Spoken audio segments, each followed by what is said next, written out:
Welcome to another episode of CrossBonesMMA Rewind. I am your host, Diddy Law. Obviously, this is done by CrossBonesMMA, and if you haven't seen a CrossBonesMMA Rewind, it's when we talk about an MMA event, basically anything that happened.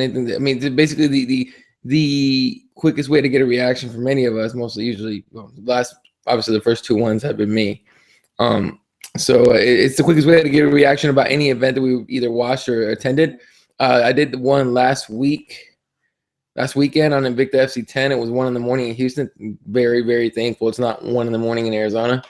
It's actually 10 at night. They actually, They actually started the event earlier due to the fact that it'd be a late night in the East. So if you're in the East Coast, it's like midnight over there. A lot of you are probably going to sleep by now. So had they started at the time they actually planned to start, it would be, people will probably be still watching right now. So anyway, awesome night of fights. Phoenix was, I'm very happy with Phoenix. The way everyone kind of stepped up, showed up for the fights. Man,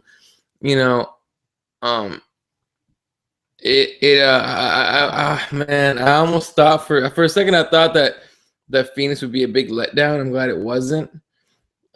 I'm glad it was one of those nights where we actually showed up, because if you know anything about Phoenix, is that we have some of the most shallow freaking sports fans on the planet. I'm not talking about just team-wise as well, but overall, because we're a state full of retired people, super old ass people, and snowbirds and transplants from other places. But luckily, UFC doesn't really have teams. Whether if you have a favorite fight or not. So it was definitely a good night of fights. I'm just pulling up my list here of of winners, and we'll go down each fight. First fight of the night, and I believe this one had a bonus in it. On the Fight Pass prelims, Ian Entwistle against Anthony Burchak.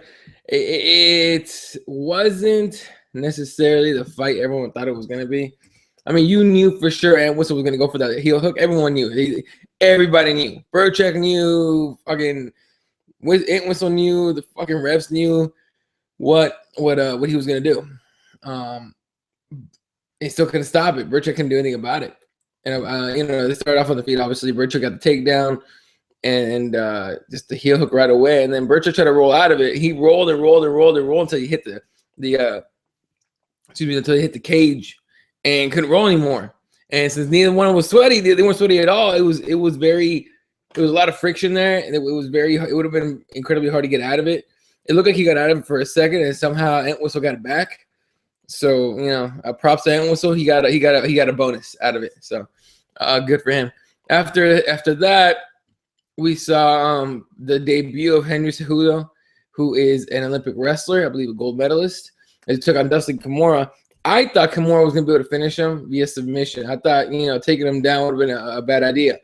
Thing is, he didn't really take him down. They stayed on the feet, and Cejudo ended up winning via decision and getting his first UFC win. Also, at the post-fight press conference, Cejudo said he wants to try to make 125 again. I think the fact that people cheered and were happy, that he made 135 was telling. That not a lot of people think he can make 125. He thinks he can make 125. Dana said that, he's a professional. Let him do what he's gonna do.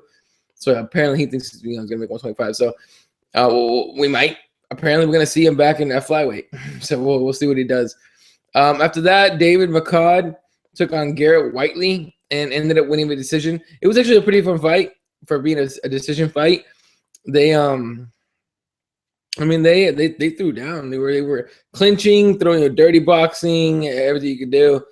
I believe David got cut at some point and ended up bleeding everywhere, but he was able to pick up the win there. Then that was the end of the Fight Pass prelims. After them, we got the first Fox Sports 1 prelim, Joe Ellenberger against Brian Barberena. Man, it was a fun fight, but Joe got hurt early. As far as he got rocked real hard, and in the third round, Brian ended up finishing him off and getting that win via TKO. So now you got both Ellenberger brothers, coming off losses, and you start wondering if we're gonna see a pair of brothers get cut from the UFC. Obviously, stay tuned for that kind of news. But I doubt Joe gets. I doubt either one gets cut anytime soon.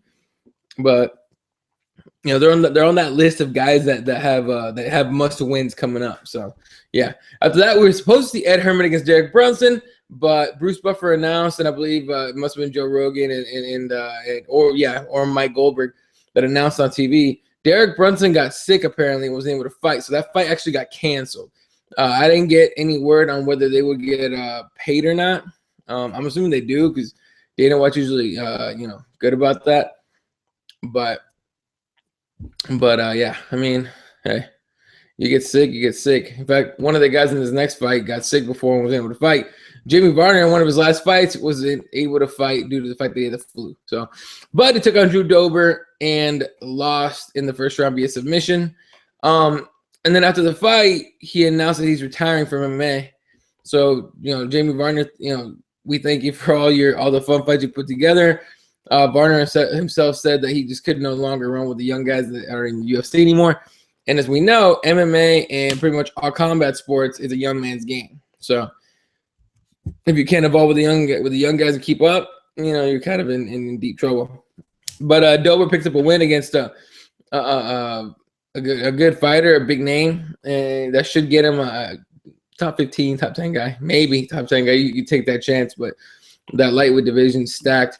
The fight after that was really, really weird, and it's one that I called awkward, as Joe Riggs took on Ben Saunders.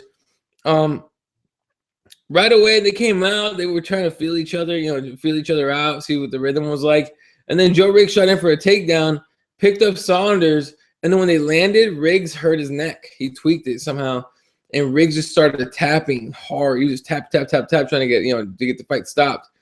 And so Ben Saunders technically he won via stoppage, via basically submission stoppage, but it was more because Riggs thought he had hurt his neck. Oh, by the way, I was in the house for this one. I was actually in the building. I wasn't in as media. I was out as a fan, so you guys didn't see any of my play-by-play at all. But from where we were sitting, it looked like he might have just gotten a stinger of some kind and freaked out about it because it was in his neck. So I don't know, man. It looks really bad for Joe Riggs right now. And it doesn't really look that great for Ben Saunders because he didn't do anything. So, it just looks bad all around. After that, hometown boy John Moraga took on Willie Gates, who took this fight with very, very little notice. And it was mostly Moraga. Moraga did most of the damage, obviously. But there was a spot I believe it was in the first round where Moraga got nuts. He got kicked in the nuts twice. And the second time, the ref didn't stop it, didn't pause the action. He said, fight. And Moraga, John kept going, talking to the ref, like, hey, kick me in the nuts, this and that. And Willie took advantage and kind of threw a cheap shot that wasn't really a cheap shot. And the only reason it wasn't really a cheap shot is because the ref had told John, fight. And John just kept talking, and he got decked. So that's just what happens. But Moraga ended up, he hurt Moraga, and Gates took Moraga's back, put him in a rear naked. Moraga got out of it. Ended up winning position. Getting in the third round, he submitted Willie Gates via rear naked choke and got the win. So John looking really, really good in the 125 division. He probably won't get a title shot anytime soon. You probably want to see him win at least one more fight, just for the fact that there's not really a line to take on Demetrius Johnson, but Dotson's right there, and if he's back healthy, they probably think about giving him that fight. After that, the only female fight, Joanna, forget her last name because I don't even bother, against Claudia Gadelha, whose name I clearly mispronounced because if you say it in Portuguese, it's way different. But this was a really rough fight for both ladies. They were back and forth. It's mostly striking, really. It was a lot. Okay, I take it back. There was a lot of ground game as well, and a lot of clinching and wrestling. But Joanna takes it via decision, split decision. Something that Claudia didn't agree with, clearly, if you saw her reaction. But at the end of the fight, after the bell or the horn, Gadelha kind of slapped Joanna in the face, and people start freaking out immediately. Oh, it's like Paul Daly. Hell, I tweeted it out. I was like, man, so you better ask Paul Daly about how that works out. And but Dana White in the press conference post-up press conference said that it seemed like the biggest difference is that Claudia showed remorse and Paul Daly didn't. He didn't give a fuck. So Yeah. Anyway, so Joanna gets that win, and thus highly likely in Dana. I believe Dana White spoke to this. Highly likely gets the title fight against Carlos Esparza. Obviously, no as to when, but you would assume early next year. Then in the main card, first main card fight, we got Gabriel Gonzaga took on Matt Mitrione in a fight that was a little weird, and it ended up being just bombs. You know, just both guys throwing bombs. Matt Mitrione in the last one, winning this fight in the first round at the 3-minute mark via knockout, and he hurt Gonzaga, jumped on him, was doing the ground and pound thing, got off of him, and since the ref didn't stop the fight, came back in and finished him off. Big win for Matt Mitrione. You know, it's just another win for Mitrione, for the meathead. That he's one guy you can't ever really put a finger on where he should go next. So just give him another fun fight, see what he could do. After that, Stephen Struve returned against Alistair Overeem in a heavyweight fight that brought two Dutchmen to fight each other. And Overeem knocked out Stephen Struve. Overeem got a couple takedowns in this fight, and before he finished, you know, Struve, he got a top and was ground and pounding him, and then during the ground and pound, just knocked him out right on the ground. And it was a good comeback, you know, win for Overeem, but it was against a guy that hasn't fought since I believe last year or longer. So in that fight, he got knocked out by Mark Hunt. So not necessarily a huge win from Overeem that's going to get him a title shot, but a huge win for Overeem's confidence, especially after those knockouts against Bigfoot, Travis Brown. And Stephen Struve just showing that he can actually get back in there. I believe this is big for him. Anyway, so in the co-main event, excuse me, I got to take a drink real quick.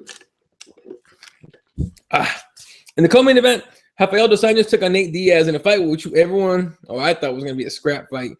It wasn't. It was a clinic.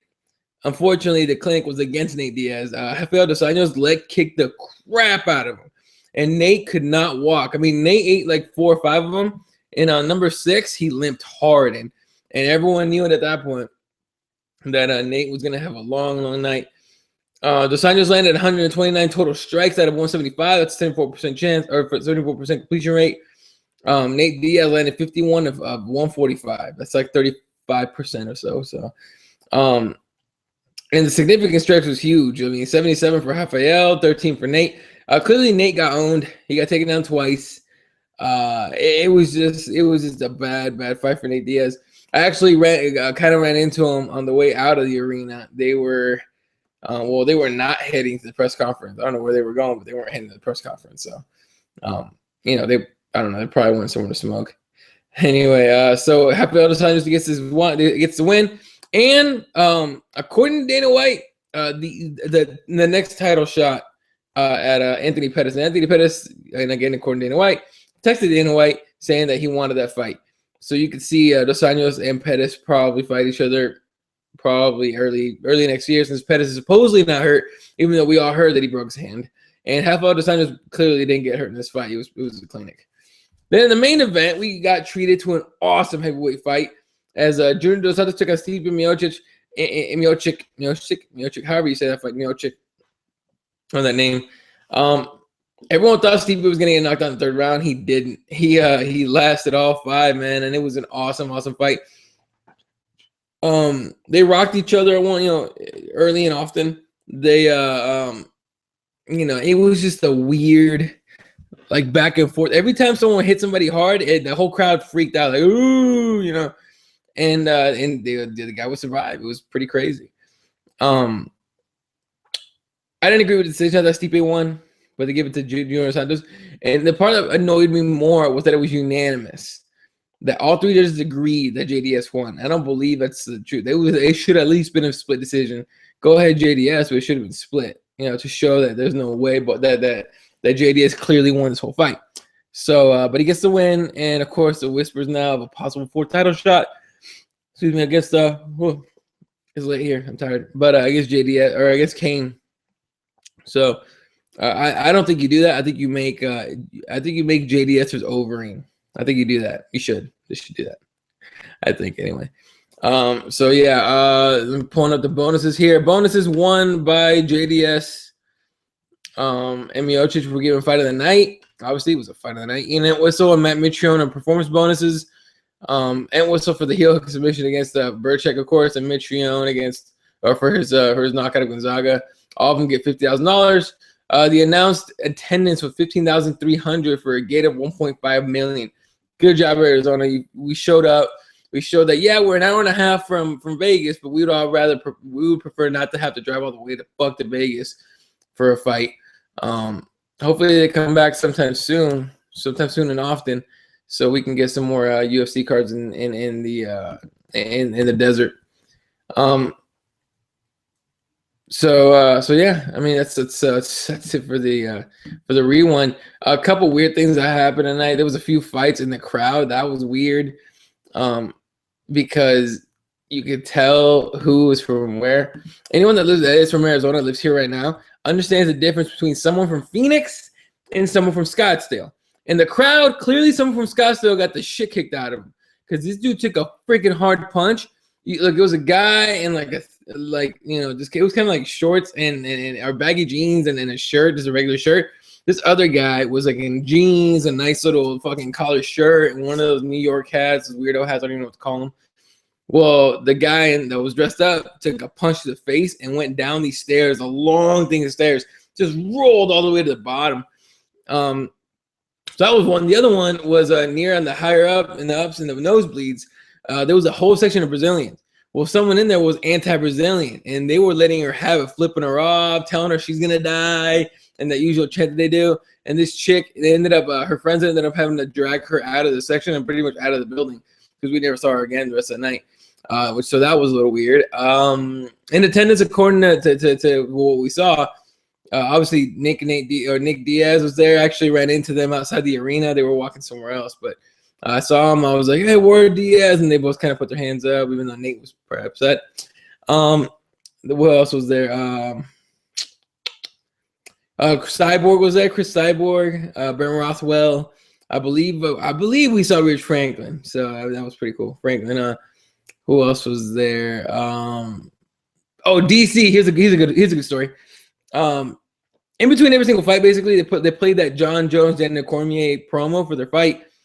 And on the first time they played it really loud, you could look over the corner of the arena where the UFC on Fox set was, and DC was looking back. He would look back at the big screen, the big jumbotron things, and he was watching his own promo, and then he was all excited about it, talking about it. He's like, yeah, I'm gonna beat him, whatever. And then the crowd reacted to it, and then he got up, put his hands and started waving like this and everything, and the crowd just ate it up.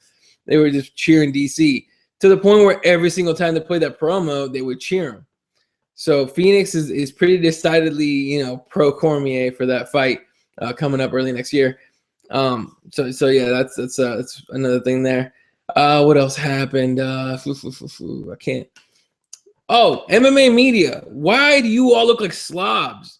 You all look like you. First of all, I ran into a few. I kind of just walked past them. I don't want to talk to them really. Really, you look like you just walked out of freaking Jack in the Box. Just stains on your shirt. Everyone was wearing checkered shirts and jeans. One guy wasn't even doing that. One guy was sloppy ass dude wearing nasty, like weird jeans. Not weird jeans. It was like they look like dirty ass jeans, all right? And like a dirty shirt, you could tell was some stuff spilled on it. If we're in the media and we're gonna represent the media, you guys gotta dress up. Come on. You know what I mean? These fighters busted their ass. It's like going to a comedy show and wearing basketball shorts and a jersey. You kind of, you can do it, but you kind of, you're almost disrespecting the art, the community a little bit because they, it's a show. You're supposed to dress up to go see a show. In fighting, you're supposed to show respect by dressing up like, hey, look, I put my best. That's just my opinion, I guess. But, I don't know. I saw the media and they look like slobs. Anyway, okay, trying to think of what else happened. I don't want to make this video too damn long. I know nobody wants to hear and watch me talk for 10 minutes about what happened in the fights when you probably saw it on TV. Let's see. Yeah, definitely didn't agree with the JDS decision that Stipe won that fight. A lot of people disagree with me, obviously. What else happened? Upset that Diaz lost the way he did. Whoa. He seems to be trying to get fired. First, he misses weight by 5 pounds. No, first he doesn't show up to open workouts. Then he misses weight by 5 pounds. And then, near the end of the fight, this shouldn't get him cut, but at the same time, the end of the fight, he's getting the crap kicked out of him. He's getting ground and pounded, and he slapped Dos Anjos twice. Like, slapped him. All he did was piss off Dos Anjos, and Dos Anjos just let him have it. So definitely a share of weird instances in the cage and outside. What else was there? Man, I'm trying to figure this out. Charles Barkley's in the house. Excuse me. Steven Seagal's in the house. I don't care for Steven Seagal. That was weird. Who else was there, man? There was a lot of people there. So all in all, great first event for Phoenix. I'm hoping it's by saying first, that means it's gonna be more. I'm hoping there's gonna be more events in Phoenix. It's always a great thing to get professional sports here, but to get a UFC here, basically lets you know that if you live in Phoenix and in Arizona, you don't have to drive to Vegas to watch a fight and spend all that money on hotels and stuff like that. So I mean, hopefully next year we get another event or two. It'd be great. So that's gonna be it. Again, big win by JDS. He'd probably be out for a while before he fights again. You could almost make an argument Stipe won a little bit just for the fact that he hung in there with JDS for 5 rounds when everyone thought he would get knocked out. So his profile kind of raised a bit. Then huge win for Rafael Dos Anjos. Obviously pretty much getting a title shot. Same thing with Joanna. Big loss by Nate Diaz by not giving any fucks whatsoever and doing whatever he wants. And in my opinion, likely getting himself cut, if not at least put on the bench for a while. And that's not, if you're a fighter, you don't want to be inactive at all. Who else? Claudia Gadelha, look, she lost to Joanna and lost a title shot, but at the same time, she's still, she's young. She still has time to develop. Man, huge loss for Anthony Burchak, honestly, to be fighting, near home against a guy from across the pond, lose the way he did. I mean, damn, that sucks. But we know Burchak will be back. He's a wrestler. He's a tough guy. What else was there I want to talk about? There was a blonde chick in a pink dress in the crowd that was fine as hell. And I kept asking my friends at home, like, has she been on TV? Because people were waving at her. I couldn't tell who she was. Blonde, beautiful chick. Definitely want to find out who she is. For some reason, just want to know who she is. So, yeah. And Jamie Varner, congratulations on a great career. And good luck with whatever you're doing, in basically for the rest of your days. I know he has a gym in Scottsdale called Impact MMA. So if you're in Scottsdale and you want to train UFC, I'm joking. If you want to train MMA, go ahead and hit up Varner's. Dude is a good teacher. He does have that. So all in all, great event. Super excited that I got to go. That's 2 weekends in a row I got to go to MMA fights. Obviously in Vic, I was there as media. For this one, I was there as a fan. I appreciate all the tweets. I know I was going back and forth with some people. I was going back and forth with some people about fights. I was going back and forth with John and Nick, obviously on Facebook. Aaron Robbins from Last Word on Sports, Kelly Smith on Twitter. Only knows guys well. So I was going back and forth with him. Fred Kirby, Andrew Reed, all these guys, Tony Moran, going back and forth with everybody on Twitter. Really appreciate all the tweets and the retweets and the follows and the hitbacks and all that stuff. So anyway, that's going to do it for me today. On David Spears too. Anyway, that's going to do it for me today. Actually, I just saw a tweet that was weird. Sorry. Apparently someone actually responded to my tweet that said Bruce Buffer just announced that Derek Brunson's sick. Fight versus Ed Herman canceled. And this dude tweeted back, shake my head, sissy. By the way, SMH, let's retire that bullshit. That bothers the fuck out of me. Like, I give a shit that you're shaking your, fuck that shit. If you use that shit, shame on you. Anyway, have a good night. And this was the CrossBonesMMA Rewind, UFC on Fox 13 / UFC Phoenix. Go ahead and subscribe, share this shit. Hit us up on Twitter at CrossBonesMMA and myself directly at ELL31. And we'll see you after the next one. Good night.